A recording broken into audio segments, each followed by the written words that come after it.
تمام انسان خسارے میں ہے، یقیناً ہے، یقیناً ہے، سوائے ان کے جو 4 شرطیں پوری کریں، الا الذین آمنوا وعملوا الصالحات وتواصوا بالحق وتواصوا بالصبر۔ اب دوسری بات نوٹ کیجئے، یہ نجات کے منیمم تقاضے ہیں۔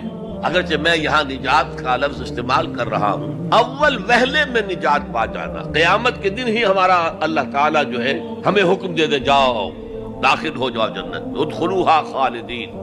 وہ جو تصور ہے کہ اگر کسی کے دل میں ایمان ہے اور گناہوں کا پلڑا بھاری ہے نیکیوں کے پلڑے سے، تو وہ اپنی گناہوں کے بقدر سزا پا کر جہنم سے نکال کر جنت میں داخل کر دیا جائے گا، وہ میرا اس وقت موضوع نہیں ہے۔ اول پہلے میں نجات، میدان حشر میں نجات، وہ نجات جو ہے اس کے یہ منیمم لوازم ہے۔